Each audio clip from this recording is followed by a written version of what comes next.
కృపావార్త అనే కార్యక్రమానికి మీ అందరికీ మన ప్రభువును రక్షకుడునైన యేసుక్రీస్తు వారి పేరిట స్వాగతమును తెలియజేస్తున్నాను. ప్రియులారా, పరిశుద్ధ గ్రంథంలో సామెతలు గ్రంథము నుండి ఆగూరు పలికిన దేవోక్తులను ఆలోచన చేస్తున్నాం. ఈ క్రమంలో ఈరోజు మరొక ఉన్నతమైనటువంటి సంగతి దగ్గరకు మనం వచ్చాం. గత భాగాలను విన్నవారికి ఈ కొనసాగింపు, అలాగే ఆగూరు పలుకుతున్నటువంటి దేవుని జ్ఞానపు సంగతుల సారాంశము చక్కగా అర్థమవుతుంది.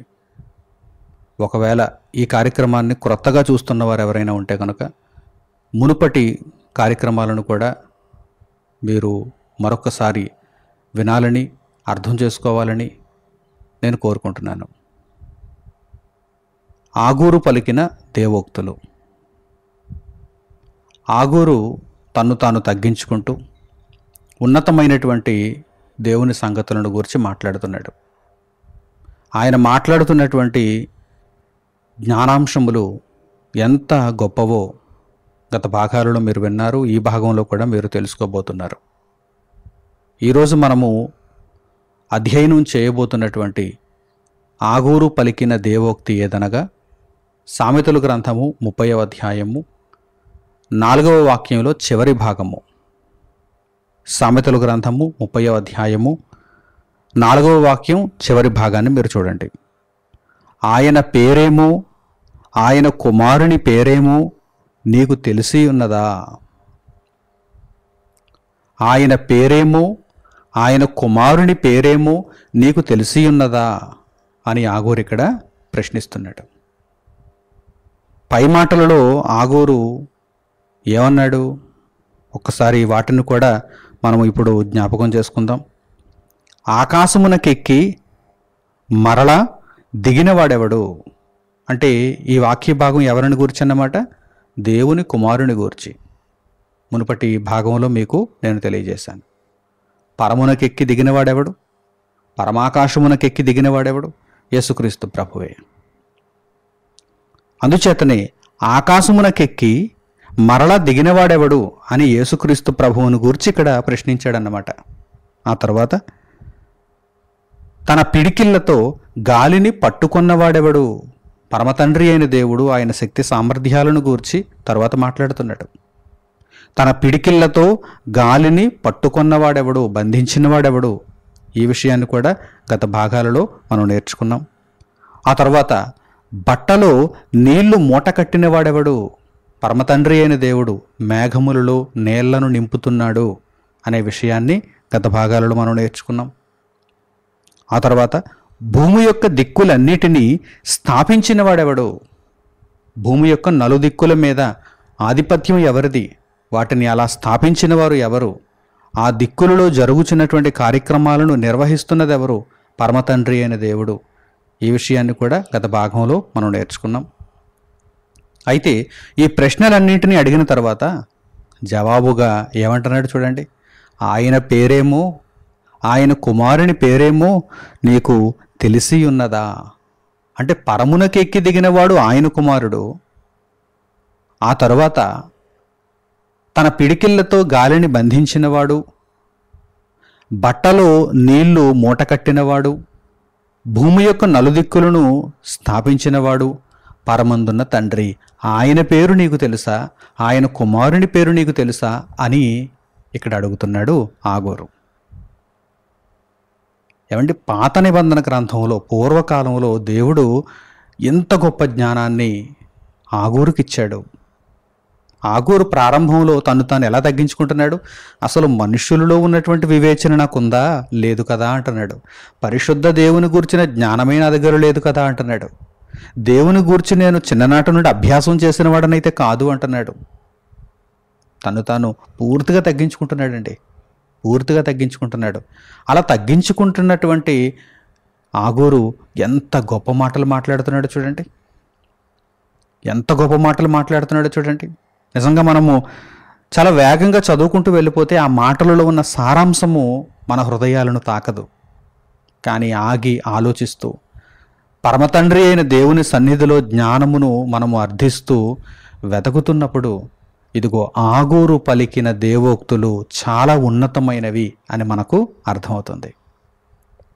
ఇంతకీ ఆగూరు ఎవరిని గురించి మాట్లాడుతున్నాడు? పరమ తండ్రి అయిన దేవుని గురించి మాట్లాడుతున్నాడు.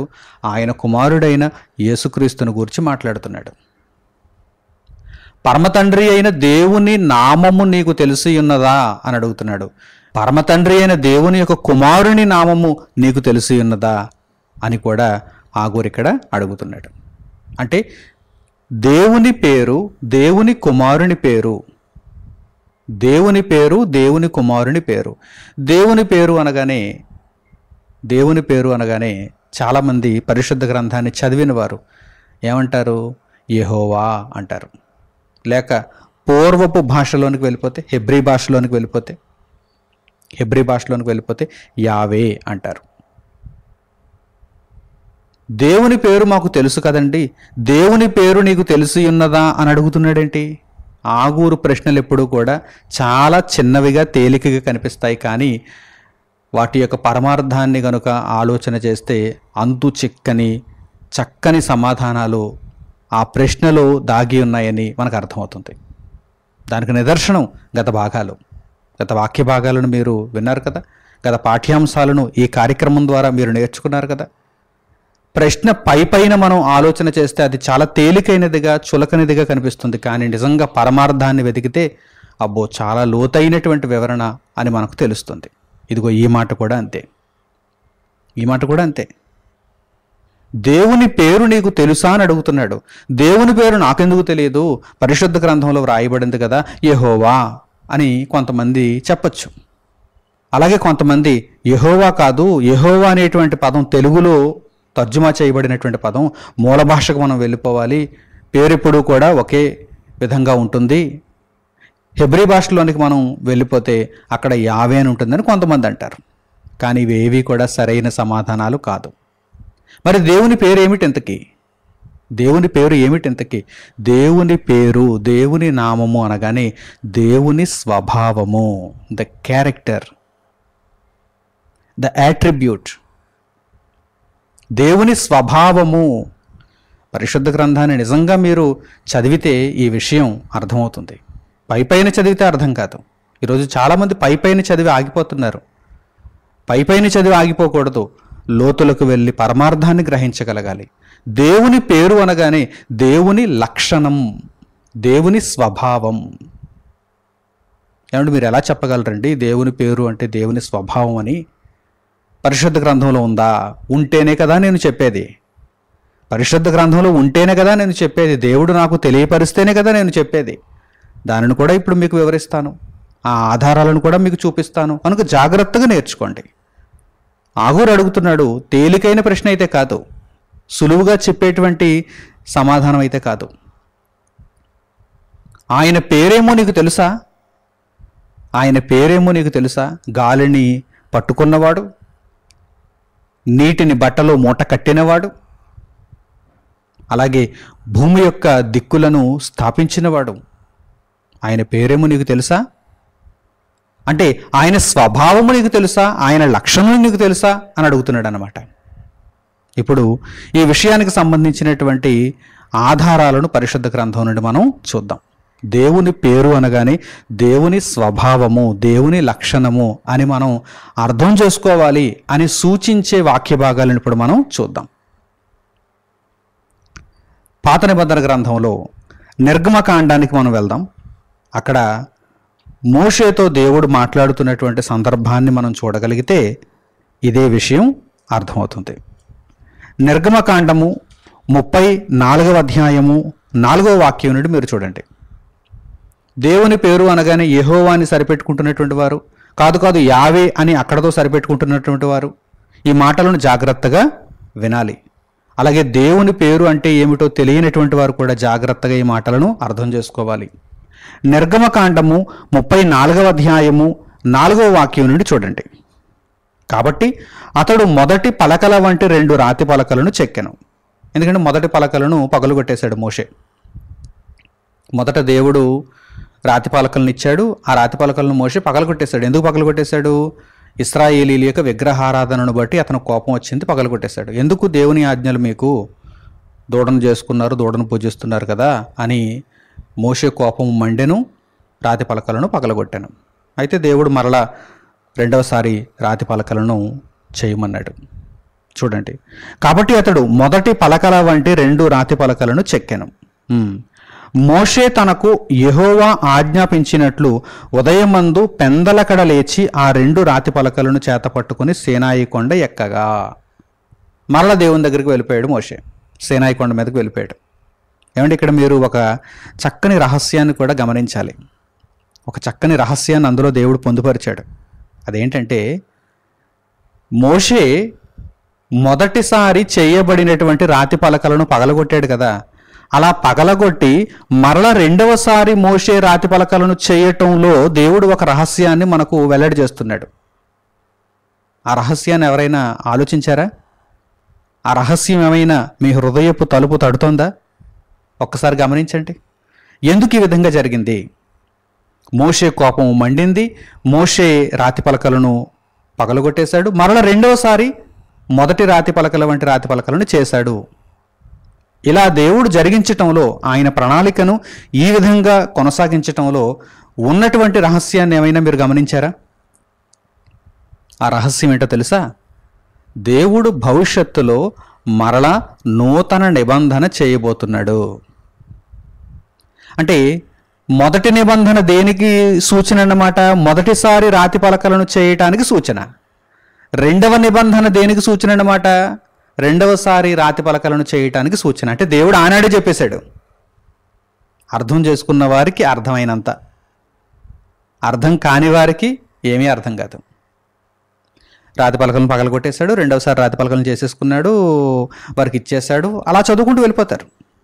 కానీ ఒక్కసారి ఆగి ఆలోచన చేయండి. దేవుడు ఇక్కడ ఏదో ఒక విషయాన్ని చెప్పాలనుకుంటున్నాడు, ఒక పాఠాన్ని దేవుడు నేర్పించాలనుకుంటున్నాడు. ఇదిగో, నేను రాబోయే దినములలో క్రొత్త నిబంధన చేస్తాను. కనుక మోషే మొదటిసారి ఇచ్చినటువంటి పలకలను పగలగొట్టేశాడు.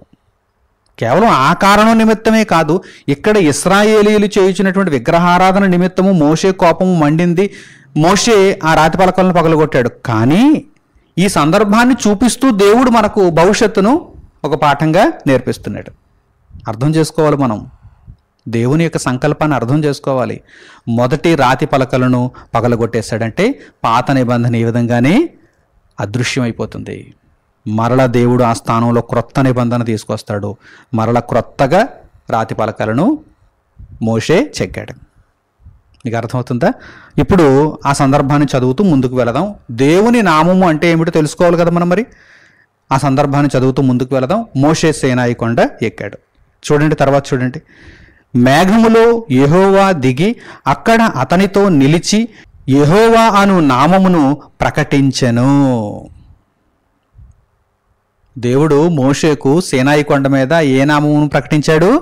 యెహోవా అను నామమును ప్రకటించాడు. యెహోవా అను నామమును ప్రకటించడం అంటే ఏమిటి? మోషే విను, ఇదిగో నా నామమును ప్రకటిస్తున్నాను యెహోవా అని అక్కడతో సరిపెట్టాడా? అక్కడతో ఊరుకున్నాడా? నా నామం అంటే ఇదే యెహోవా అని అక్కడతో ఊరుకున్నాడా?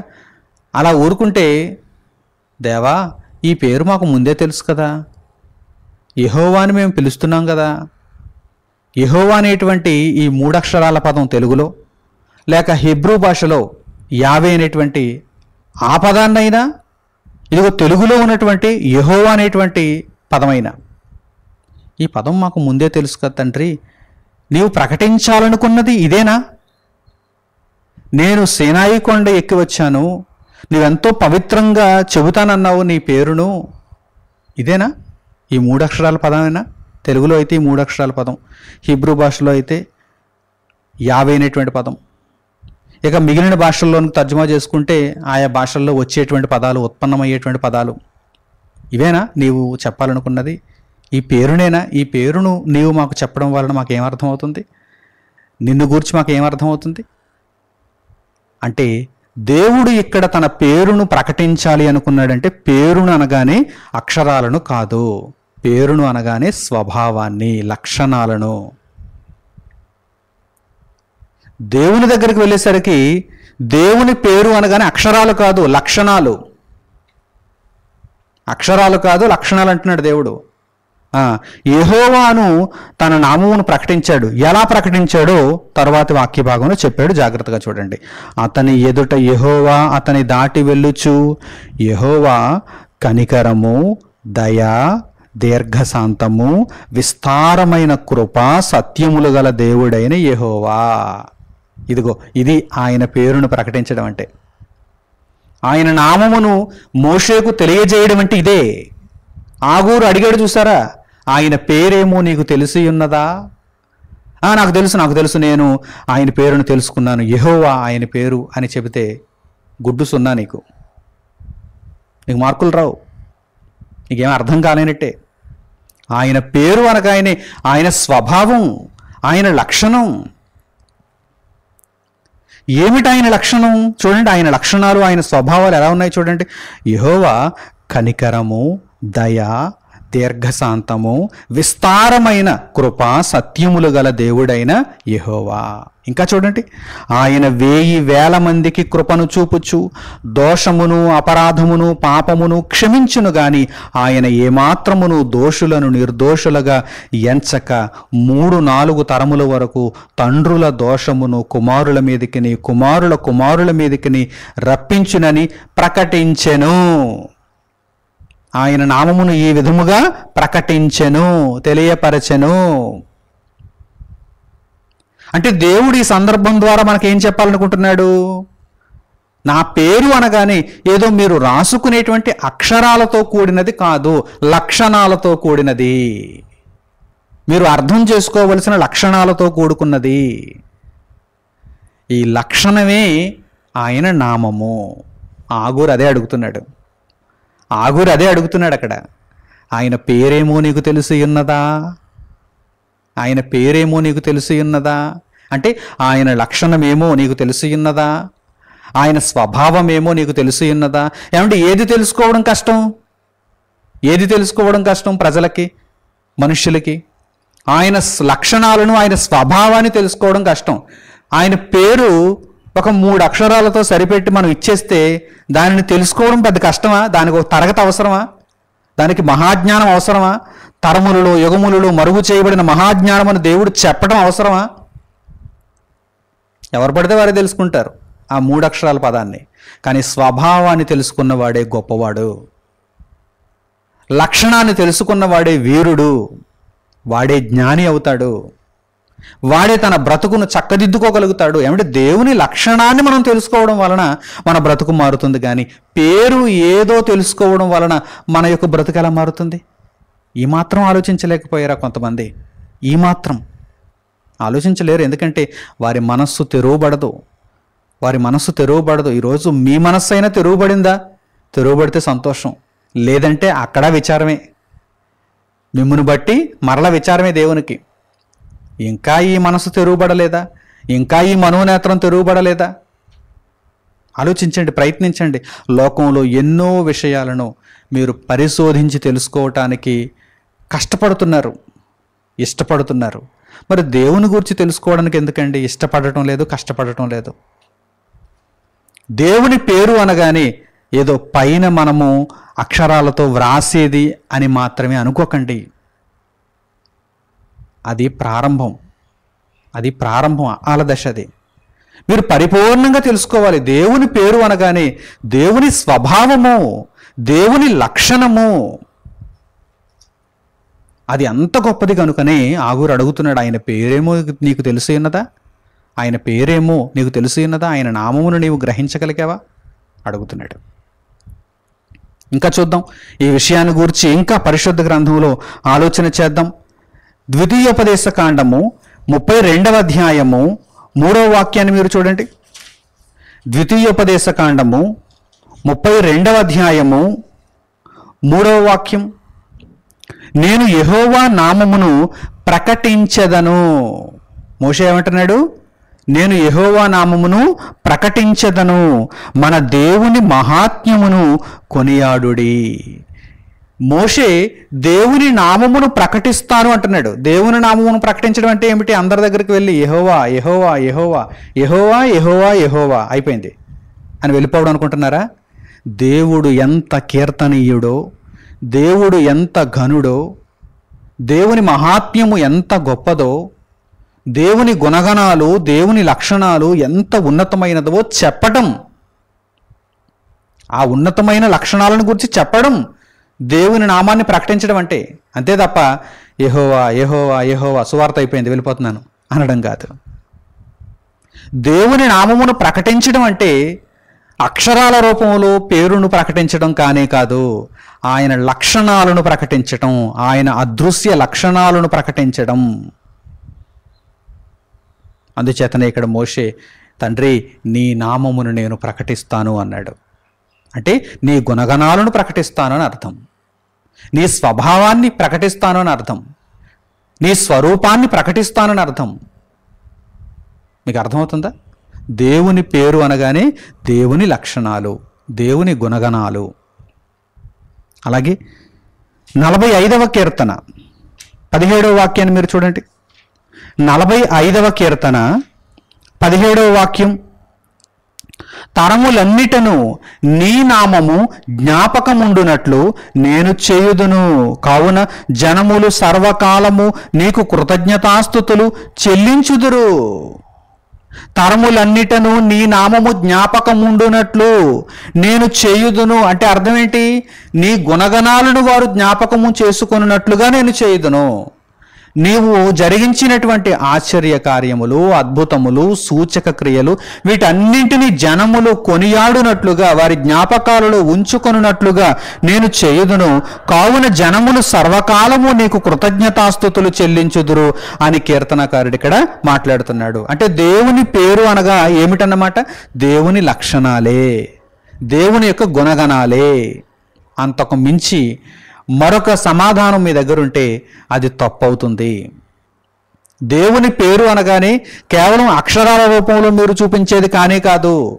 దేవుని పేరు అనగానే దేవుని గుణగణాలు, దేవుని స్వభావము, దేవుని లక్షణము, ఆ దేవుని గూర్చి ప్రకటించాలి, ప్రకటించదము అని ఇదిగో భక్తులు మాట్లాడుతున్నారు. అలాగే సామెతల గ్రంథము 18వ అధ్యాయము 10వ వాక్యాన్ని చూడండి. సామెతల గ్రంథము 18వ అధ్యాయము 10వ వాక్యం, యెహోవా నామము బలమైన దుర్గము.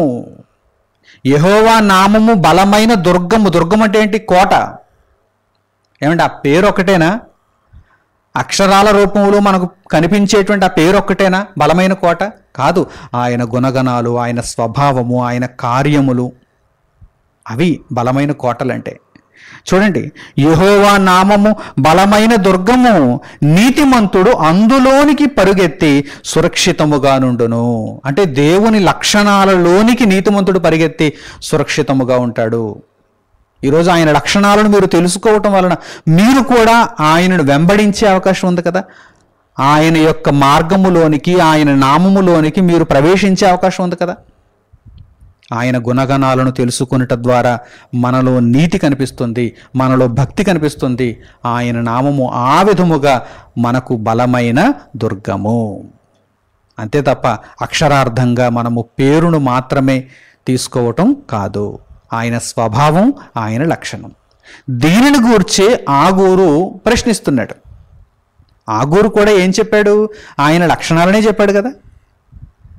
ఆగూరు కూడా ఆయన లక్షణాలనే చెప్పాడు. గాలిని పట్టుకున్నవాడెవడు, బట్టలో నీటిని మూట కట్టినవాడెవడు, భూమి యొక్క దిక్కులను స్థాపించిన వాడెవడు, ఇవన్నీ ఆయన లక్షణాలే కదా, ఆయన స్వభావాలే కదా, ఆయన అధికారమే కదా ఇదంతా. అది ఆయన నామం అంటే. కనుక అడుగుతున్నాడు, ఆయన పేరేమో నీకు తెలిసి ఉన్నదా అని అడుగుతున్నాడు. ఇది తండ్రి అయిన దేవుని గూర్చి ఆగూరు అడిగినటువంటి ప్రశ్న. ఇంకా అక్కడితో ఆగిపోలేదు ఆగూరు. ఇంకా మీరు తెలుసుకోవలసినటువంటి మరొక విషయం కూడా ఉంది. అది ఎవరిని గూర్చి అంటే ఆయన కుమారుని గూర్చి అన్నాడు. ఆయన కుమారుని పేరేమో నీకు తెలిసి ఉన్నదా? ఎందుకు ఈ ప్రశ్న కూడా అడిగాడు? ఆకాశమునకెక్కి మరలా దిగినవాడెవడు అని ప్రశ్నించాడు కదా. అందుచేతనే ఆయన కుమారుని పేరేమో నీకు తెలిసి ఉన్నదా అన్నాడు. ఆయన కుమారుని పేరు మాకెందుకు తెలియదండి, యేసుక్రీస్తు అన్నారనుకోండి, అంటే మీకు సమాధానం పూర్తిగా అర్థం కాలేదు అని అర్థం. ఆయన కుమారుని దగ్గరకు వెళ్ళేసరికి కూడా ఆయన కుమారుని లక్షణాలే ఆయన పేరు. యేసుక్రీస్తు ప్రభువు అని శరీరధారిగా భూమి మీద ఉన్నప్పుడు ఆయనను పిలిచారు. అయితే ఆయన నామము అనగానే, ఆయన పేరు అనగానే, ఆయన లక్షణాలే, ఆయన స్వభావమే, యేసుక్రీస్తు ప్రభువును జ్ఞాపకం చేసుకోగానే మనకు గుర్తొచ్చేటువంటి స్వభావం ఏంటి? రక్షణ. రక్షణ. పరలోకమందున్న తండ్రి అయిన దేవుని గూర్చి మనము జ్ఞాపకం చేసుకుంటున్నప్పుడు దయ, కరుణ, కృప, దీర్ఘశాంతము, ఆయన మహాబలము ఇవన్నీ గుర్తొస్తున్నాయి. ప్రభు అయిన యేసుక్రీస్తును మనము జ్ఞాపకం చేసుకోగానే, అనగా దేవుని కుమారుని మనం జ్ఞాపకం చేసుకోగానే రక్షణ మనకు జ్ఞాపకం వస్తుంది. రక్షణ, మనల్ని రక్షిస్తున్నాడు ఆయన, మన కొరకు ప్రాణం పెట్టాడు ఆయన, మనలను కాపాడుతున్నాడు ఆయన, పాతాళ వశము నుండి మనలను తప్పిస్తున్నాడు ఆయన. కనుక రక్షణ గుర్తుకు రావాలి. ఎంత చక్కని జ్ఞానము కలిగినటువంటి మాటలను పలికాడండి ఆగూరు. ఆయన పేరేమో నీకు తెలిసి ఉన్నదా అంటే తండ్రి అయిన దేవుని యొక్క స్వభావ లక్షణములు నీకు తెలిసి ఉన్నదా? అలాగే ఆయన కుమారుని పేరేమో నీకు తెలిసి ఉన్నదా అంటే యేసుక్రీస్తుని గూర్చి నీకు తెలిసి ఉన్నదా? ఆ రక్షణను గూర్చి నీకు తెలిసి ఉన్నదా అని అడుగుతున్నాడు. ఇప్పుడు యేసుక్రీస్తు ప్రభువు నామములో ఉన్న రక్షణను గూర్చి తెలియజేయబడినటువంటి వాక్య భాగాలను మనం చూద్దాం. అపోస్తలుల కార్యములు 4వ అధ్యాయము 12వ వాక్యాన్ని మీరు చూడండి. యేసుక్రీస్తు ప్రభువు అనేటువంటి నామమును మనం జ్ఞాపకం చేసుకోగానే ఆ పేరులో ఏముంది? రక్షణ ఉన్నది. అంతే తప్ప పేరును అక్షరార్థంగా చూడకండి, రక్షణలో చూడండి, రక్షణార్థంగా చూడండి. అపోస్తలుల కార్యములు 4వ అధ్యాయము 12వ వాక్యం, మరి ఎవని వలనను రక్షణ కలుగదు. ఇంకే పేరు వలన, ఇంకే నామములోను, ఇంకే వ్యక్తి వలన మీకు రక్షణ కలుగదు. ఈ నామముననే, ఈ నామముననే అంటే ఎవరి నామమున? యేసుక్రీస్తు ప్రభువు నామమున. యేసుక్రీస్తు అనేటువంటి పేరును అక్షరార్థంగా తీసుకోవడం కాదు, కానీ దేవుని కుమారుడైన యేసుక్రీస్తు. ఇప్పుడు యేసుక్రీస్తు అని ఎవరైనా భూమి మీద మరొకరు పేరు పెట్టేసుకున్నారనుకోండి, వారు కూడా యేసుక్రీస్తుతో సమానులు అయిపోతారా? ఫర్ ఎగ్జాంపుల్, ఎవరైనా భూమి మీద తల్లిదండ్రులు తమకు పుట్టినటువంటి ఒక కుమారునికి యేసుక్రీస్తు అని పేరు పెట్టేశారనుకోండి, ఈయన కూడా రక్షించేస్తాడా? ఇలా పుట్టినటువంటి, ఇలా పేరు పెట్టుకున్నటువంటి మనిషి కూడా రక్షించేస్తాడా? అంటే ఆ పేరులో ఏమీ లేదు, ఆ పేరు కలిగిన వ్యక్తిలో ఉంది ఆ రక్షణ. అంటే దేవుని కుమారుడైన యేసుక్రీస్తులోనే ఉంది. మరి ఎవని వలనను రక్షణ కలగదు. ఈ పేరు పెట్టుకున్నంత మాత్రాన మరొకడు మిమ్మల్ని రక్షించలేడు. మరి ఎవని వలనను రక్షణ కలుగదు? ఈ నామమునని మనము రక్షణ పొందవలెను గాని ఆకాశము క్రింద మనుష్యులలో ఇయ్యబడిన మరి ఏ నామమున రక్షణ పొందలేము అనెను. ఆకాశము క్రింద మనుష్యులలో మరి ఏ నామమున కూడా మనము రక్షణ పొందలేము. ఆ కుమారుని పేరు నీకు తెలిసి ఉన్నదా అని ఆగురు అడుగుతున్నాడు. మీకు అర్థమవుతుందా లేదా? అర్థమైతే జ్ఞానము మీకు అందినట్టే, జ్ఞానము మీకు అందినట్టే. ఏమండి, ఎంత తగ్గించుకున్నాడండి ఆగూరు. నిజంగా ఆ మాటలు వింటే మనం పొరపాటు పడతాం. ఆగూరుకి ఏం తెలియదా అనుకుంటాం, ఆగూరు మనుషులలో పశుప్రాయుడా అనుకుంటాం, ఆగూరుకు వివేచన లేదా అనుకుంటాం. కానీ ఈ మాటలను మనం ఒక్కొక్కటిగా ఆలోచిస్తూ ఆ మాటల లోతుకు వెళుతున్నప్పుడు, అబ్బో ఆగూరు గారు, మీరు పలికినటువంటి మాటలను ఒక్కొక్క పదాన్ని అర్థం చేసుకోవడానికి మాకు చాలా సమయం పడుతుంది, మా జీవితకాలం సరిపోదేమో అన్నట్టు అనిపిస్తుంది. అంత గొప్ప మాటలు పలికారయ్యా మీరు అని అనాలనిపిస్తుంది. నిజంగా దేవుని మహాకృప మనకు తోడై ఉండుటను బట్టి ఆగూరు పలికిన మాటలను మనం అధ్యయనం చేయగలుగుతున్నాం తప్ప ఏదో మట్టి మెదడుతో మనం ఆలోచన చేయాలంటే మనకు అసాధ్యమైంది. చాలామంది బైబిల్ చేతపట్టిన వారు కూడా అలా చదువుకుంటూ వెళ్ళిపోయారు. ఆగూరు పలికిన మాటలు అని చదువుకుంటూ వెళ్ళిపోయారు అంతే. కానీ ఆగి ఆలోచన చేస్తే ఎంత జ్ఞానాన్ని దేవుడు అనుగ్రహిస్తున్నాడండి.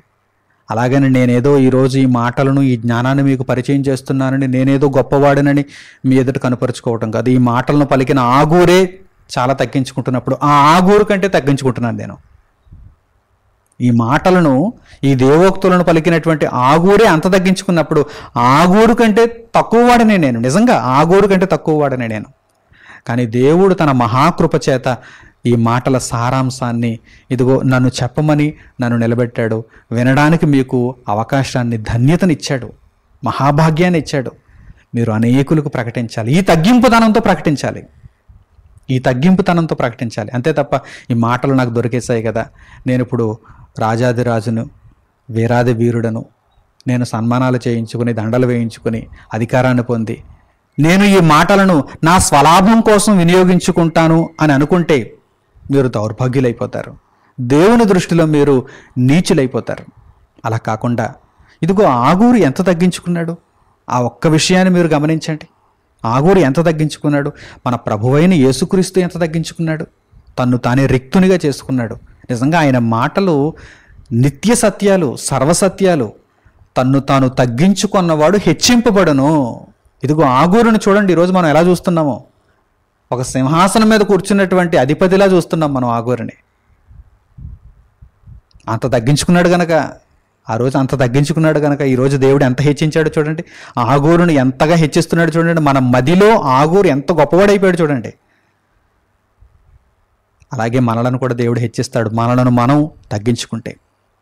మనం తగ్గించుకుంటే దేవుడు మనలను హెచ్చిస్తాడు. ఏనాటికైనా హెచ్చిస్తాడు.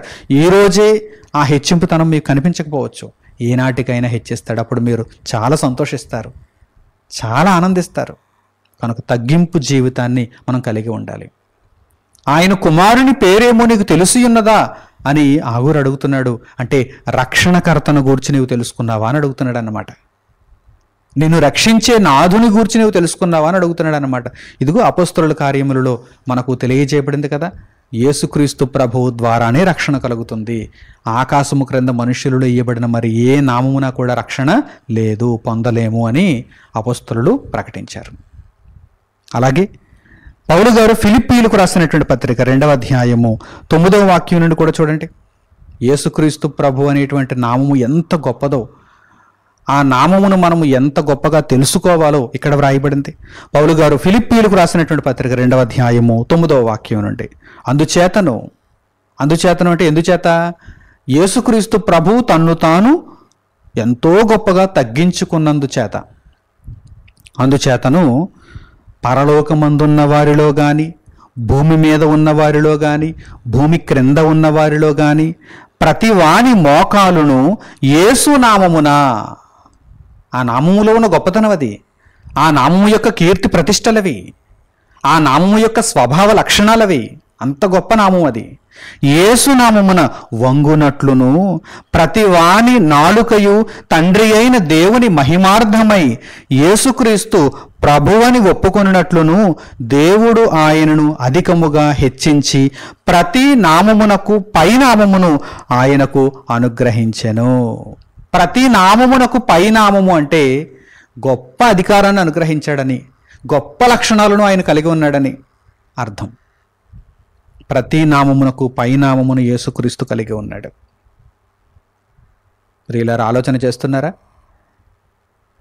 మనుషులలో ప్రతి ఒక్కరూ కూడా ఇదిగో వీరిని గురించి తెలుసుకోవాలండి. పరమందున్న తండ్రి అయిన దేవుని గురించి తెలుసుకోవాలి, ఆయన కుమారుడైన యేసుక్రీస్తు ప్రభువుని గురించి ఖచ్చితంగా తెలుసుకోవాలి. ఎందుకు తెలుసుకోవాలి? రక్షింపబడాలంటే యేసుక్రీస్తు ప్రభువు నామమునే సాధ్యం. రక్షింపబడిన పిదప ఎక్కడికి వెళ్ళాలి? పరమందున్న తండ్రి దగ్గరకు వెళ్ళాలి, తండ్రి చేత స్వీకరింపబడాలి. అందుచేతనే ఆగూరు ఏమంటున్నాడంటే, ఇదిగో ఆయన పేరేమో, ఆయన కుమారుని పేరేమో నీకు తెలిసి ఉన్నదా అని అడుగుతున్నాడు. కనుక ఈ విశేషమైనటువంటి జ్ఞానపు సంగతులను మీరు గ్రహించిన వారైతే దేవుని యొక్క పేరును తెలుసుకోండి. దేవుని పేరు తెలుసుకోవడం అంటే యెహోవా అనేటువంటి పేరును మాత్రమే తెలుసుకుని అక్కడతో ఆగిపోవడం కాదు. దేవుని స్వభావ లక్షణాలను తెలుసుకోండి. అలాగే దేవుని కుమారుని పేరును కూడా తెలుసుకోండి. దేవుని కుమారుని పేరు తెలుసుకోవడం అంటే నాకు తెలుసండి యేసుక్రీస్తు ప్రభువు అని మాత్రమే తెలుసుకుని అక్కడతో ఆగిపోవడం కాదు. ఆయనలో ఉన్న రక్షణ ఎంత గొప్పదో తెలుసుకోవటం, ఆయన మనలను ఎలా రక్షిస్తున్నాడో, రక్షించగలడో తెలుసుకోవటం, ఆయన రక్షణలో మనం నడుచుకోవటం. కనుక ఈ జ్ఞానమంతటిని గ్రహించిన వారై ఇక మీదట దేవుని స్వభావాన్ని, దేవుని లక్షణాలను, అలాగే దేవుని కుమారుని స్వభావాన్ని, దేవుని కుమారుని నామమందున్న రక్షణను తెలుసుకున్న వారై దేవుని కొరకు బ్రతుకుతారని హృదయపూర్వకంగా నేను కోరుకుంటూ ఇంతటితో ఈ సందేశమును ముగిస్తున్నాను. తండ్రి అయిన దేవునికి ప్రార్థనలో ఏకీభవించండి. మహోన్నతుడైన పరలోకమందున్న మా కన్న తండ్రి, మీరు అనుగ్రహించిన ఈ చక్కని జీవము కలిగినటువంటి మాటల కొరకు మా హృదయపూర్వకమైన కృతజ్ఞతాస్తుతులను మీకు తెలియజేస్తున్నాము. మా హృదయములను తెరచి మీ మహాజ్ఞానపు సంగతులను మాకు అనుగ్రహించినందుకు మీకు స్తుతులు, స్తోత్రములు తండ్రి. నాయన, మీ మాటలను కేవలము వినువారు మాత్రమై ఉండి మమ్మల్ని మేము మోసపుచ్చుకొనకుండా మీ మాటల ప్రకారము ప్రవర్తించి ధన్యులమయ్యేటువంటి భాగ్యమును మాకు అనుగ్రహించండి. నాయన, మీ స్వభావ లక్షణములను తెలుసుకొనుట అనేది ఎంతో గొప్ప వరం తండ్రి. ఆ గొప్ప వరమును మీరు మాకు అనుగ్రహించారు. మీ కుమారుడైన యేసుక్రీస్తు ప్రభువు నామమున ఉన్నటువంటి రక్షణను తెలుసుకోవటం, ఆ రక్షణలో ప్రవేశించటం ఎంతో గొప్ప భాగ్యం. ఆ భాగ్యములో మమ్మల్ని అందరినీ తండ్రి పాలు పంపులు కలిగి ఉన్నవారుగా దీవించినందుకు మీకు కృతజ్ఞతాస్తుతులు తండ్రి. ఆగూరు పలికినటువంటి మాటలను ఒక్కొక్కటిగా మేము ధ్యానిస్తున్నాము తండ్రి. మీ కృపచేత మహాజ్ఞానపు సంగతులను మీరు మాకు దయచేస్తున్నారు. ఇంకనూ తండ్రి, మేము నేర్చుకునవలసినటువంటి సంగతులను మాకు తండ్రి బోధించుమని, యుక్త కాలముల యందు మాకు అనుగ్రహించమని మిమ్మల్ని వేడుకుంటూ, మిమ్మల్ని ప్రాధేయపడుతూ, మీ జ్ఞానం అంతటి చొప్పున నడుచుకునేటువంటి గొప్ప కృపను ఎల్లప్పుడూ మేము కలిగి ఉండటకు సహాయము చేయమని మిమ్మల్ని అడుగుతూ, మా ప్రార్థన మనవులన్నింటినీ మా ప్రభువును మా రక్షకుడునైన యేసుక్రీస్తు వారి పేరిట మిమ్మల్ని వేడుకొనిచున్నాము తండ్రి. ఆమేన్. అందరికీ వందనములు. సెలవు.